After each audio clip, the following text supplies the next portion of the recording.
म्हणजे हाय. माझे नाव निवांत नाही हा.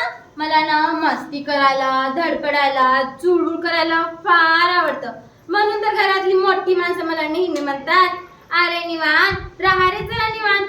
हा, तर याच मोठ्या माणसांविषयी आज मी तुम्हाला सांगणार आहे.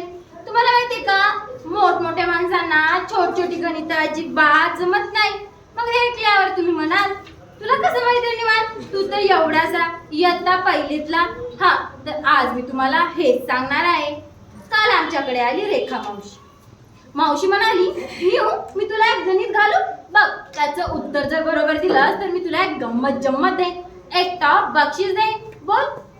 मी थोडा वेळ विचार करून म्हणालो, ठीक आहे. मावशी सुद्धा तयारीशी आली.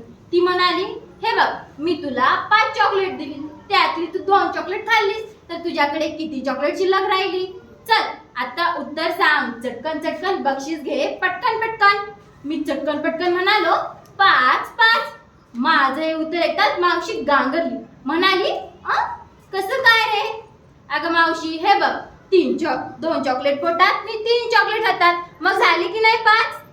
मला चिडवत मावशी म्हणाली, अरे खाल्लेली चॉकलेट मोजायची नव्हती, म्हणून तुझं उत्तर चूक. मी रागातच म्हणालो, कसं काय चूक? तू म्हणालीस तुझ्याकडे किती फणस शिल्लक राहिली, चॉकलेट शिल्लक राहिली, मग खाल्लेली चॉकलेट माझ्याकडे जाणार की कुठे दुसऱ्याकडे जाणार? सांग ना सांग. मावशीला काही नीट उत्तर देता झालं नाही. मग ती थोडा वेळ विचार करून म्हणाली, बरे, आता मी तुला एक सोपं गणित घालते, त्याचं उत्तर बरोबर देशील? मी ओरडलो, हो, गणित सांग. 1. मी तुला 5 फणस दिली, त्यातली तू 3 फणस खाल्लीस, तर तुझ्याकडे किती फणस शिल्लक राहिली? आणि हा, खाल्लेली फणस अजिबात मोजायची नाही हा, आधीच सांगून ठेवते. चल आता उत्तर सांग, चटकन बक्षीस घे, पटकन. मावशीचं इतकं सोपं गणित ऐकताच मी ओरडलो, 5. माझं हे उत्तर ऐकताच मावशी गांगरली, गडबडली. म्हणाली, कसं काय रे? अगं मावशी, तुला एवढं पण माहित नाही का? तू म्हणालीस तुझ्याकडे किती फणस शिल्लक राहिली, मग आम्ही लहान मुलं एका वेळी 3 फणस खात नाही, म्हणून मी ते खाल्ले नाही, म्हणून मी ते मोजले नाही, म्हणून उत्तर 5. बक्षीस दे लवकर, मी करतो नाच. माझं हे ऐकतात मावशी गांगरली, गडबडली आणि मटकन खाली बसली. मी तिला धीर देत म्हणालो, अगं मावशी थांब, असं काय करतेस? मी तुला एक सोपं कोड घालतो, त्याचं उत्तर देशील? मावशीने कशी मान डोलवली. 1. असं कोण आहे ज्याला 6 पाय, 4 डोळे आणि 2 हात आहेत? माझं असं हे कोड ऐकताच मावशी गांगरली, गडबडली, भीतीने थरथरली सुद्धा. तिने दोन्ही हाताने डोकं गच्च धरलं आणि म्हणाली, हे काय रे विचित्रच, मला नाही बाई असले विचित्र प्राणी माहीत. मी तिला धीर देत म्हणालो, अगं मावशी, हे प्राणी तुझ्या ओळखीचे आहेत. पण छे, मावशीला काही समजलंच नाही.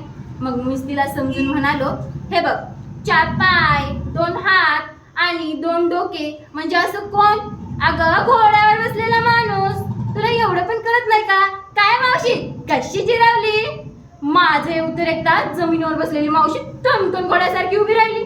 माझी पाठ कपतत ती म्हणाली, बरे, तुझं उत्तर एकदम सही. तुझ्या या कोडाचं उत्तर मला आयुष्यात सुद्धा देता आलं नसतं. अगदी घोड्यावर बसली असती तरी सुद्धा. मी असं पटकन म्हणतात मावशी खी करत हसली.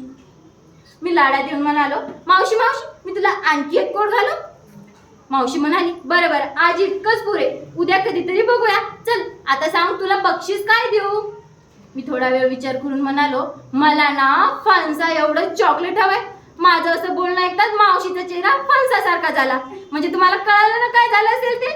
म्हणून मी मोठमोठ्या माणसांना छोटी कोडं अजिबात घालत नाही, उगाच त्यांचा फणस व्हायला नको. धन्यवाद.